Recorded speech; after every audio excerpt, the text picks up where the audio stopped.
एक पति थोड़ी देर के लिए रात के करीबन 2:30 बजे अपनी पत्नी को छोड़कर किचन के अंदर पानी पीने के लिए जाता है, लेकिन तभी उनके कानों में उनकी पत्नी की चीखने की आवाज सुनाई देती है।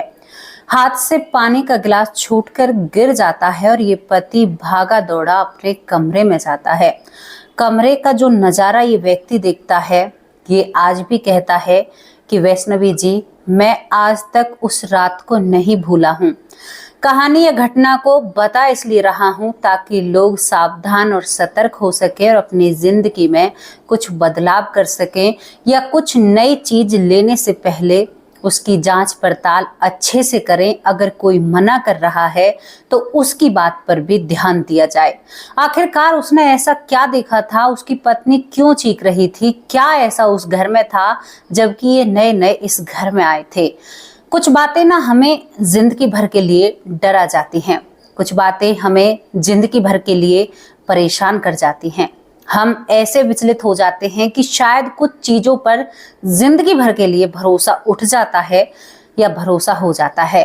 हादसे या कुछ अचंभित चीजें उन्हीं लोगों के साथ होती हैं या तो जिनका भाग्य खराब है, या जिनके कर्म सही नहीं हैं, या किस्मत उनका साथ नहीं देती है।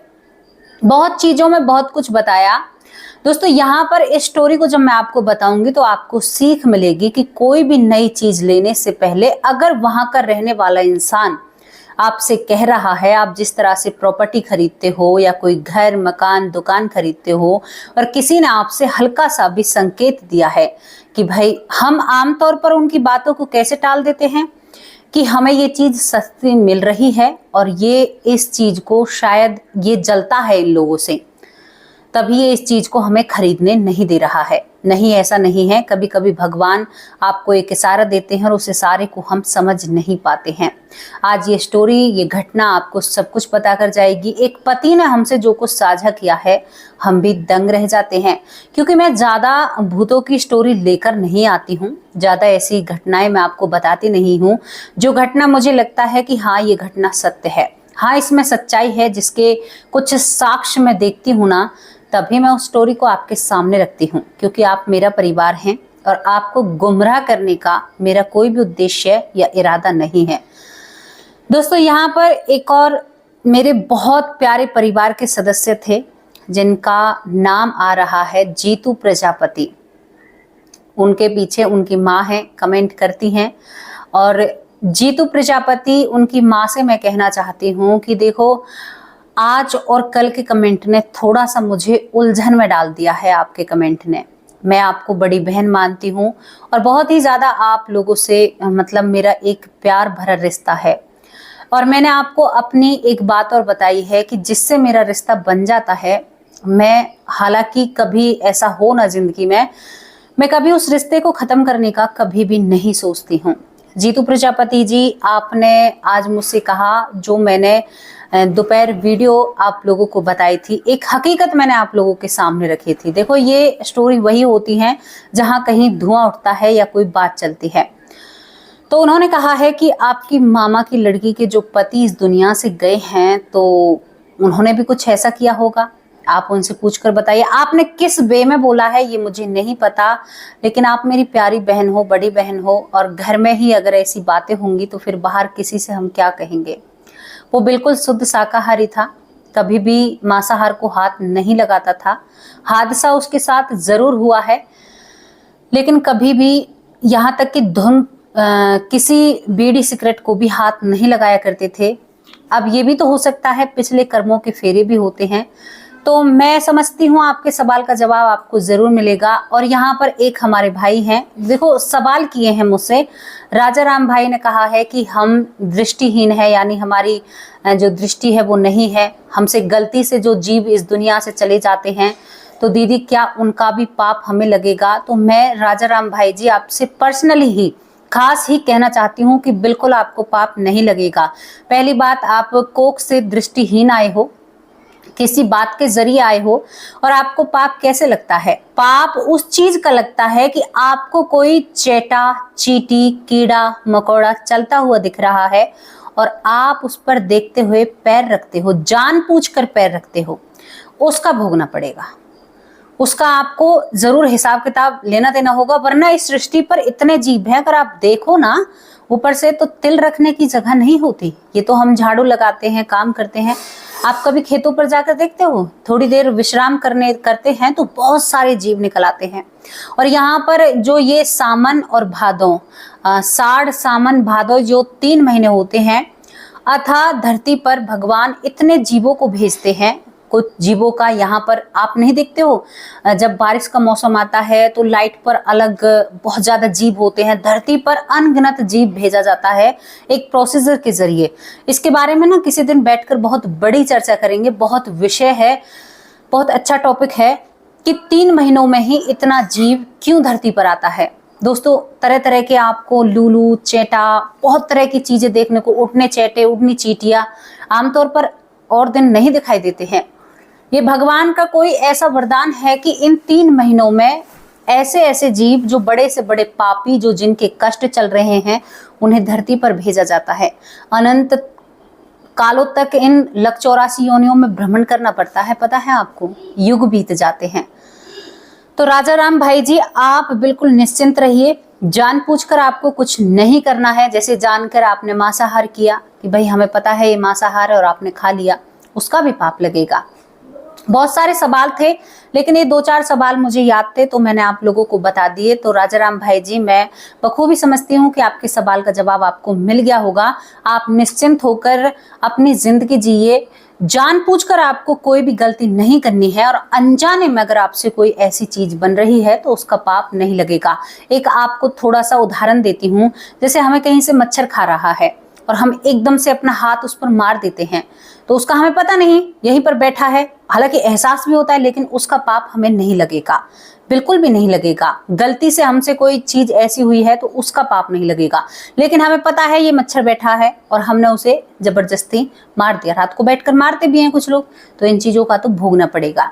भाई मैं समझती हूँ आप लोगों की समझ में आ गया होगा, वरना इन बातों में बहुत सारा समय निकल जाता है। लोग फिर कहते हैं कि आप वीडियो को ज्यादा खींचती हैं। अब क्या करूं, मेरा परिवार है और परिवार की बातें मानना मेरी एक जिम्मेदारी है। जीतू प्रजापति जी, मुझे आपसे कई बातों के जवाब चाहिए कि आपने ऐसा क्यों कहा। सच में ही मेरा दिल ना बहुत दुखा कि हम एक बहुत बड़े कष्ट में हैं और आपने ऐसी बात कही। पता नहीं, मुझे सुनने में ऐसा लगा या आपने उस वे में कहा, मुझे जरूर स्पष्ट कीजिएगा इस बात को, क्योंकि बहुत दुख और तकलीफ हुई कि मेरा परिवार ही अगर ऐसे कहेगा तो फिर मैं जिस परिवार पर विश्वास करती हूँ वो बहुत योग्य परिवार है मेरा। दोस्तों, यहाँ पर चलिए आपको लेकर चलती हूँ स्टोरी पर। यहाँ पर आपको पुणे के वाकड़ पोस्ट इलाके में जाना होगा। पुणे के वाकड़ पोस्ट इलाके में आपको पता है वहां पर फ्लैट है। तो यहाँ पर एक पति पत्नी होते हैं, राहुल पति का नाम है, उनकी पत्नी का नाम अनन्या है। अनन्या बहुत ही ज्यादा खूबसूरत है। दोनों जने अभी अभी उन लोगों ने शादी की है। शादी होने के बाद दोनों वहां पर रहना चाहते हैं, एक घर तलाश रहे हैं। परिवार ने कह दिया है कि अपना घर गृहस्थी अच्छे से बसाओ, कोई दिक्कत वाली बात नहीं है। अनन्या और राहुल एक दूसरे को बहुत प्रेम करते हैं। फ्लैट ढूंढा जा रहा था, तभी एक ब्रोकर से बात होती है। ब्रोकर से बात होने के बाद यहाँ पर इस ब्रोकर ने इनको पुणे के वाकड़ पोस्ट इलाके में एक फ्लैट दिखाता है। और फ्लैट, ये जो ब्रोकर है इसका नंबर है और ये इन्हें 704 नंबर का फ्लैट दिखाता है। यानी उसमें 2 कमरे थे, लॉबी थी, बहुत अच्छी किचन थी, बहुत अच्छा सेट था। एक मतलब पति पत्नी के लिए बहुत अच्छा ये फ्लैट होता है। अब ये दोनों पति पत्नी, जो अनन्या होती है और यहाँ पर राहुल होता है, ये दोनों ही उस फ्लैट को देखने के लिए जाते हैं। जब उस फ्लैट को खोला जाता है तो जो उस फ्लैट में और भी लोग थे वो थोड़े से निकल कर बाहर देखते हैं कि भाई आज तो ये फ्लैट खुला है, काफी दिनों से बंद था। करीबन नंबर डला हुआ था और ये 4थी मंजिल पर, 4थे माले पर होता है। दोस्तों, इसके बाद यहाँ पर जो अनन्या होती है और राहुल होते हैं वो इस फ्लैट को बहुत अच्छे से देखते हैं और इनको देखते ही ये फ्लैट पसंद आ जाता है। पहली बात तो ये बहुत कम दामों में मिल रहा था, यानी और जो यहाँ के रेट थे उनसे बहुत कम दामों में मिल रहा था। ब्रोकर शंकर ने कहा था कि आपके लिए छूट है, बाकी किसी के लिए छूट नहीं है। यहाँ पर जो राहुल था जल्द से जल्द सौदा करना चाहता था। कभी भी जल्दी नहीं करनी चाहिए, जल्दी शैतान का नाम होता है। तो यहाँ पर ये बहुत जल्दी कर रहा था। जल्दी करते करते जैसे ही ये इस फ्लैट को देखकर सोचते हैं यहाँ पर हम अपना बेड रखेंगे, यहाँ पर अलमारी रखेंगे, यहाँ पर ये चीज रखेंगे, विंडो के पास ये करेंगे वो करेंगे, मतलब अपने घर को देखकर बहुत ज्यादा इनकी सोचें होती हैं। जैसे ही ये फ्लैट से बाहर निकलते हैं तो यहाँ पर एक व्यक्ति इनको झाले से अपने पास बुलाता है। ब्रोकर शंकर नहीं चाहता है कि ये लोग उनके पास जाएं, लेकिन फिर भी यहाँ पर जो राहुल होता है वो उनके पास पहुंच जाता है। राहुल जब वहां पर पहुंचता है तो ये लोग कहते हैं, जो उस फ्लैट में ही रहते हैं, कि भाई तुम क्या इस फ्लैट को खरीद रहे हो? तो ये कहता है कि हाँ भाई मैं इस फ्लैट को खरीद रहा हूँ। वो कहते हैं कि ना ले तो ही बेहतर है। तो यहाँ पर राहुल कहता है कि क्यों, आप ऐसा क्यों कह रहे हैं? तो इतनी ही बात होती है, तभी वहां पर शंकर पहुंच जाता है जो कि उस फ्लैट को बिचवा रहा था। शंकर आता है, वो कहता है कि चलो चलो तुम अपना काम करो, अपने घर जाओ, ये मेरे साथ आए हैं। और शंकर राहुल से कहता है कि देखो सर, ये आप लोगों को बरगलाने की कोशिश कर रहे हैं। यहाँ मतलब बहुत अच्छी जगह है, मैं तो आप दोनों को देखकर नई नई शादी हुई है, इसी वजह से आप लोगों को इस फ्लैट को दे रहा हूँ। और ये लोग जलते हैं और ये बात है, उसने 100 तरह की बातें कर कर इन दोनों पति पत्नी को कन्विंस कर दिया था इस फ्लैट को खरीदने के लिए। दोस्तों यहाँ पर जो अनन्या होती है और राहुल होता है, दोनों ही इस फ्लैट के लिए बहुत उत्सुक हो जाते हैं कि भाई हमें सस्ते में बहुत अच्छी जगह मिल रही है। इसके बाद इस फ्लैट का लेन देन बहुत जल्दी हो जाता है। जो करीबन 2-3 हफ्तों में होना चाहिए था, वो 1 हफ्ते में होकर निपट जाता है। यहाँ पर अनन्या और अनन्या का पति राहुल जल्दी जल्दी अपना सामान इस घर में जमाते हैं, इस फ्लैट में, जिस फ्लैट का 704 नंबर था। लोग घूर घूर कर देखते हैं जो इस फ्लैट में रहते हैं, लेकिन अब फ्लैट के जो रहने वाले थे वो भी ज्यादा किसी की जिंदगी में दखल अंदाजी नहीं करते हैं और इस फ्लैट में ये लोग रहने लगते हैं। दोस्तों रहने लगते हैं, कुछ दिन तो मतलब 2 या 4 दिन बहुत अच्छे से बीतते हैं, लेकिन तभी इनके घर में थोड़ी सी चीजें ऐसे होने लगी थी। जैसे यहाँ पर अनन्या होती है, वो किसी चीज को, जैसे किचन में डिब्बे को यहाँ पर रखती थी तो डिब्बा दूसरी तरफ पाता था, जबकि वो पहले से जहां पर रह रहे थे वहां पर ऐसा कुछ भी नहीं था। अनन्या अपने पति राहुल से कहती है कि कहीं मुझे कोई बीमारी तो नहीं हो गई है, मैं सामान को रखकर और मुझे वो सामान दूसरी जगह मिलता है, जबकि एहसास होता है कि मैंने यहाँ पर रखा है। लेकिन ये सब कुछ अनन्या के साथ ही नहीं हो रहा था, उसके पति राहुल के साथ भी हो रहा था। राहुल कहता है कि अनन्या, ये तेरे साथ ही नहीं हो रहा, ये मेरे साथ भी हो रहा है। मैं चाबी को कहीं पर रखता हूँ और चाबी कभी ड्रॉ में मिलती है, कभी मेरे बिस्तर पर मिलती है, कभी कहीं मिलती है। ये चीजें हद से ज्यादा नहीं हो रही हैं, पता नहीं क्या हो रहा है। दोनों डॉक्टर के पास पहुंच जाते हैं कि भाई हमें कोई बीमारी तो नहीं लगी है, बोलने की बीमारी तो नहीं लगी है। डॉक्टर कहते हैं कि आप तो नॉर्मल हो। अब यहाँ पर ये बहुत अच्छे से रह रहे थे, प्यार था, रोमांस था, जिंदगी नई नई चल रही थी। दोस्तों अब इनके साथ और भी ज्यादा कुछ घटना शुरू हो जाता है। क्या घटना शुरू हो जाता है, यहाँ पर दोनों पति पत्नी की एक तस्वीर दीवार पर टकी हुई होती है, आमतौर पर सभी के घर में रहती है। वो तस्वीर अपने आप दीवार से नीचे गिर जाती है। यहाँ पर अनन्या समझती है कि शायद यहाँ कील थोड़ी लूज रह गई है, मतलब ढीली है, इस वजह से ऐसा हुआ है। वो अपने मन को समझाती है। उठाते वक्त उसके हाथ में कांच चुभ जाता है। आपको ये फिल्मी बातें लग रही होंगी। अनन्या सारी बातें अपने पति को बताती है। पति कहता है कोई बात नहीं, मैं इस फोटो को सही करा दूंगा। फोटो को सही कराने के लिए रख दिया जाता है, लेकिन अब अनन्या को हमेशा एहसास होता है। वो कहती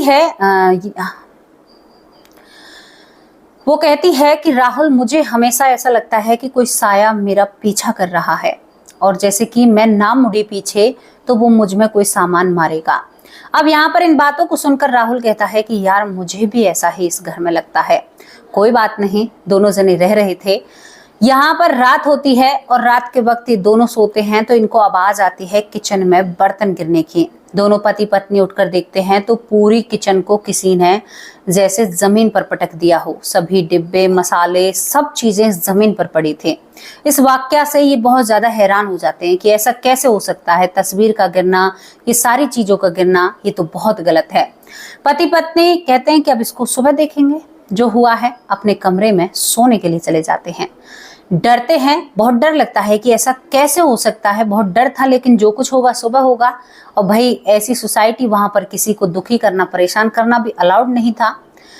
इसके बाद करीबन जो घड़ी की टक टक है वो चलती रहती है। महसूस कीजिए उस पल को, घड़ी की टक टक चल रही है, तभी यहाँ पर राहुल का गला सूखता है। राहुल कहता है कि अनन्या, मैं पानी पीने के लिए जा रहा हूँ, पानी तो मुझे मिलेगा। अनन्या कहती है कि नहीं, मैं तुम्हारे साथ चलूंगी। वो कहता है कि नहीं, बस मैं अभी आता हूँ, ऐसी कोई बात नहीं है। अब तक महसूस नहीं हो रहा था ना इतना ज्यादा, डर तो था, सोच रहे थे बिल्ली ने कर दिया या किसी और ने कर दिया। अब यहाँ पर ये रसोई में जाता ही है और गिलास उठाता है, पानी का गिलास उठाता है, और इसको बहुत तेज अनन्या की चीखने की आवाज आती है। जब अनन्या की चीखने की आवाज आती है तो यहाँ पर राहुल के पैर कांपने लगते हैं। वो पानी का गिलास हाथ से छूट जाता है और राहुल भागकर कमरे के अंदर जाता है। जाकर जब वो सीन देखता है ना, उसके पांव ऐसे कांपते हैं, वो घबरा जाता है। अनन्या डरी सहमी लाइट ऑन है, एक कोने में खड़ी हुई है, और जो अनन्या के पीछे परछाई दिख रही है वो बहुत ही डरावनी थी। उसे देखकर राहुल कांप उठता है और भागकर अनन्या को खींचता है और गले से लगा लेता है।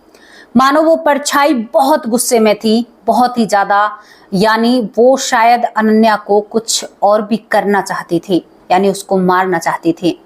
दोनों पति पत्नी एक कोने में बैठकर पूरी रात को गुजारते हैं, इंतजार करते हैं कि सुबह कब होगी, इसका पूरा बायोडाटा निकालना है, यहाँ पर हुआ क्या था।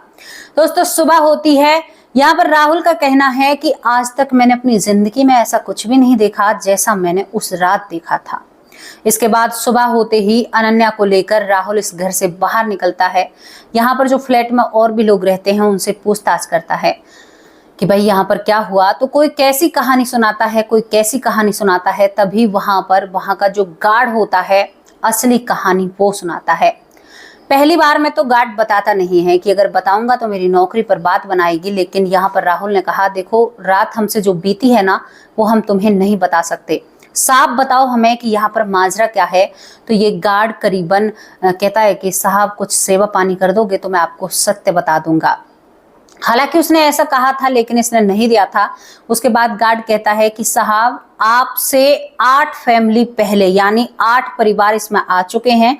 8 फैमिली पहले एक विक्रम और प्रिया नाम के यहाँ पर लिविंग रिलेशनशिप में 2 जने आते हैं, यानी प्रेमी बर्ड्स बोल लो उन्हें, या प्रेमी जोड़ा बोल लो।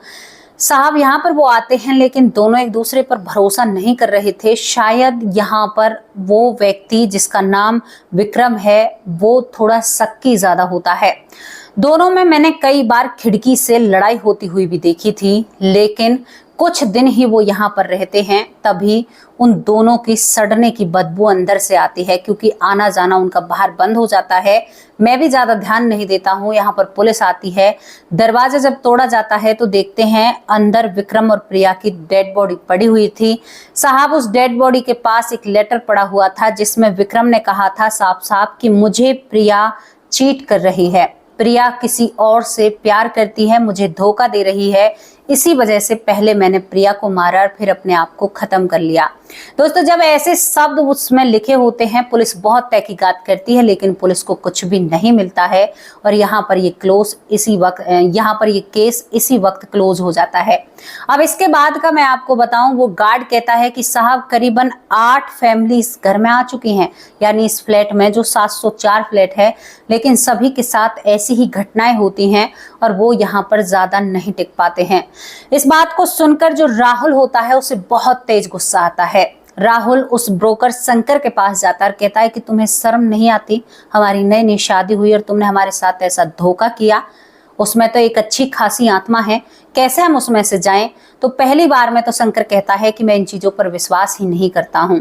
अब कोई भी समाधान नहीं था, पैसे इस फ्लैट में लग चुके थे, छोड़कर कैसे जाएं। लेकिन जान पर बात आई थी। पूरे दिन तहकीकात करने में शाम हो जाती है। रात के वक्त कहाँ गुजारे, जा सकते थे किसी रिश्तेदार के, लेकिन पुणे जैसे शहर में वो डरे सहमे उस घर में जाते हैं। घर में जाते ही अपनी पैकिंग करने लगते हैं कि आज की रात होटल में गुजारेंगे और इस घर में दोबारा नहीं आएंगे। दोस्तों, या तो उनकी मति भ्रम खा रही थी जो रात के वक्त वो दोबारा चले जाते हैं, और आज रात इनके साथ बहुत कुछ घटित होना था। ये आ जाते हैं और जल्दी जल्दी अपने सूटकेस पैक करते हैं। बताते हैं यहाँ पर जिनका नाम राहुल होता है, कहते हैं कि अपने आप गेट बंद हो जाता है। राहुल की पत्नी जो अनन्या होती है वो कहती है कि मेरे पीछे एक परछाई चाकू लेकर भागती है, लेकिन तभी ये परछाई में देखते हैं पूरे घर का सामान तितर बितर हो जाता है। एक चीख गूंजती है और ताज्जुब की बात है, पड़ोसियों को ये चीख सुनाई नहीं देती है। इसके बाद दोस्तों क्या होता है, चीख गूंजती है तो यहाँ पर इनको दीवार पर दो परछाई आपस में, एक महिला और एक पुरुष, यानी वो दोनों विक्रम और प्रिया आपस में लड़ रहे थे। मानो ऐसा लग रहा था कि प्रिया विक्रम से इन दोनों पति पत्नी को बचाना चाहती थी और विक्रम यहाँ पर अनन्या को इस दुनिया से दूर भेजना चाहता था। इस पूरे वाक्य को देखकर ऐसा लग रहा था। तभी एक आवाज आती है, और जाओ, भाग जाओ यहाँ से। बस ये दो लफ्ज होते हैं। विक्रम यहाँ पर और प्रिया दोनों लड़ते हुए नजर आते हैं। अनन्या और यहाँ पर राहुल उस घर से भागकर पूरी रात गार्ड के पास गुजारते हैं, और सुबह होते ही वो पूरा सामान टेम्पो में लादकर दोस्तों एक किराए के घर पर चले जाते हैं। दोस्त से पहले ही कह रखा था, और इस प्रॉपर्टी में उनका पैसा वेस्ट हो जाता है। लेकिन यहाँ पर शंकर को जब धमकी देते हैं भाई हम पुलिस से बात करेंगे, तो शंकर इनके पैसे लौटा देता है, और ये प्रॉपर्टी आज भी जो की त्यों ही पड़ी है। इस घटना को लाने का क्या उद्देश्य था? घटना को लाने का उद्देश्य था कि आप कभी भी ऐसे किसी पछड़े में ना पड़े, आपके साथ कभी ऐसा घटित ना हो। तो शायद कोई सामान आप खरीद रहे हो और शायद मेरी शक्ल या मेरी बातें आपको याद आ जाएं और आप उसकी तहकीकात करें। देखो, प्रॉपर्टी खरीदना बहुत अच्छी बात है, खरीदिए, आप तरक्की करें, बहुत अच्छे आगे बढ़ें, लेकिन सावधानी। सावधानी आपकी जरूरी क्यों है? सावधानी बहुत जरूरी है। अगर आप सावधानी नहीं बरतोगे तो आपका पैसा वेस्ट भी हो सकता है, आपका पैसा बेकार की बातों में हो जाएगा। तो मैं तो यही चाहूंगी ना कि मेरे परिवार को घाटा नहीं होना चाहिए। मेरे परिवार बहुत मेहनत करता है। मंजू चौधरी बहन ने कहा था कि वैष्णवी, हमारे परिवार में वो लोग हैं जो लोग कभी भी गलत नहीं कर सकते, जिनके सोच से भी वो गलत नहीं कर सकते, वो दिल के बहुत अच्छे हैं, कभी भी वो मांसाहार नहीं कर सकते। तो शायद मेरा परिवार 1,02,000 और बढ़ चुके हैं।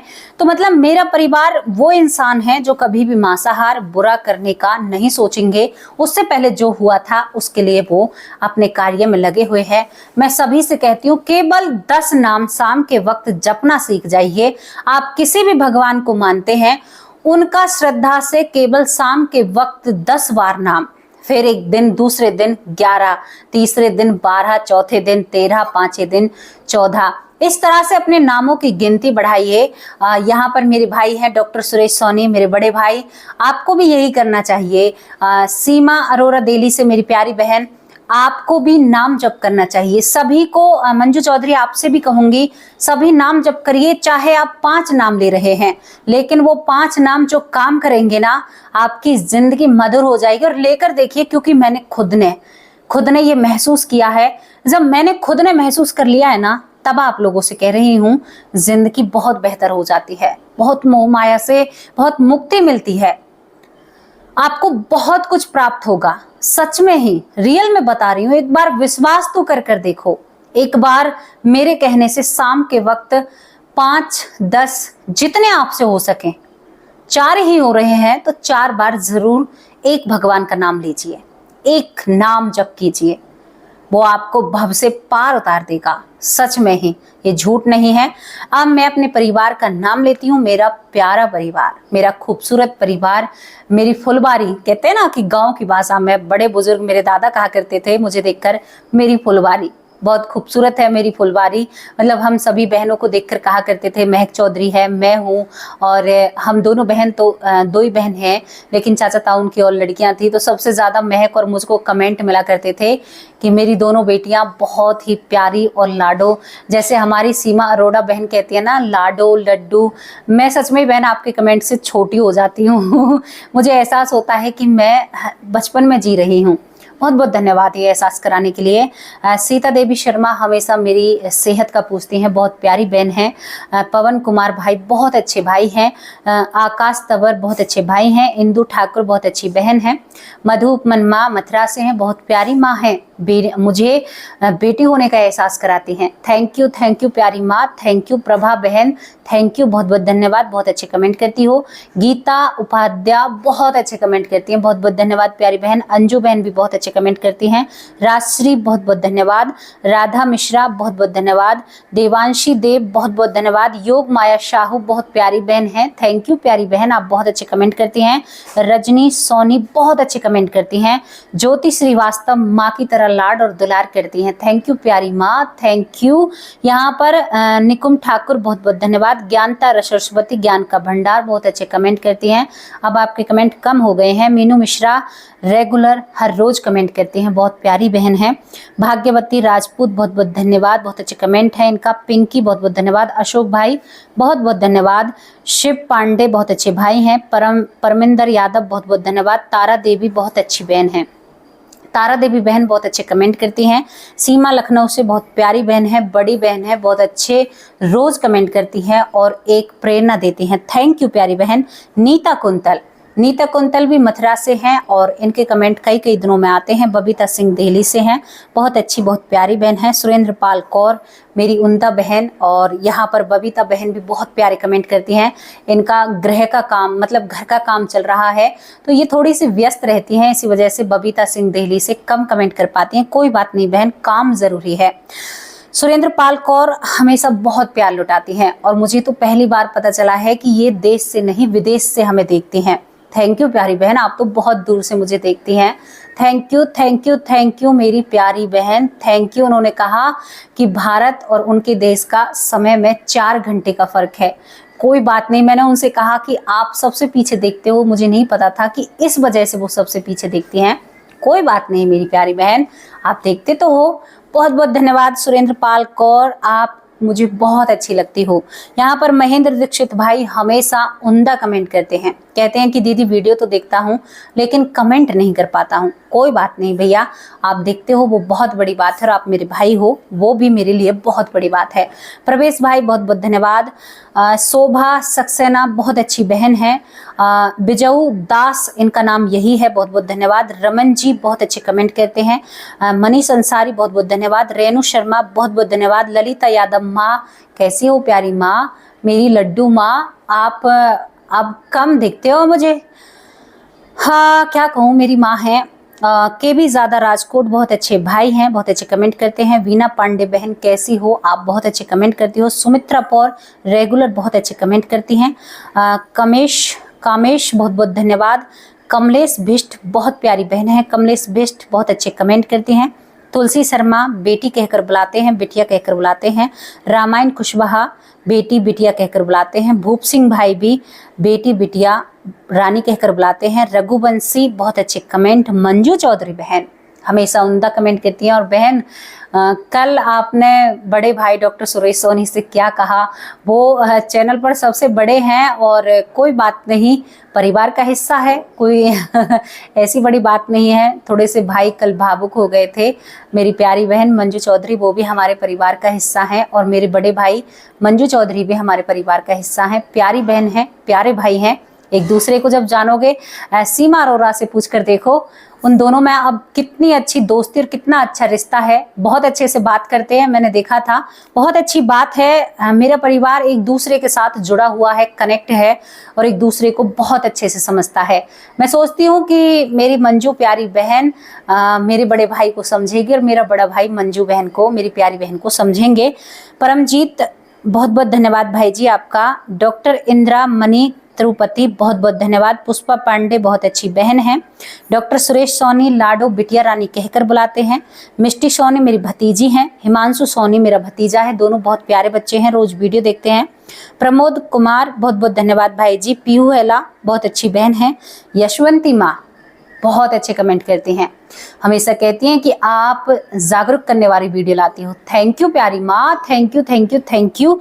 यहाँ पर सिकंदर कुमार बहुत अच्छे भाई हैं, बहुत अच्छे कमेंट करते हैं। हनी राव बहुत अच्छे कमेंट करते हैं, राजा राम भाई जी आज तो मैंने शुरुआत में ही आपसे बहुत सारी बातें की हैं, आपके सवाल का जवाब दिया है। यहाँ पर सीमा अरोड़ा दिल्ली से मेरी माँ है, बिल्कुल बहुत अच्छी माँ है, बहुत प्यार करती हैं। बिमला दलाल माँ बेटा कहकर बुलाती हैं, मुंह थक जाता है। पता है मुझे आप लोगों की आदत सी पड़ चुकी है, एक रिश्ता सा बन चुका है और इस रिश्ते को हम कभी छोड़ नहीं सकते। हम एक टीम बना सकते हैं, हम सबके दुख सुख को बांट सकते हैं।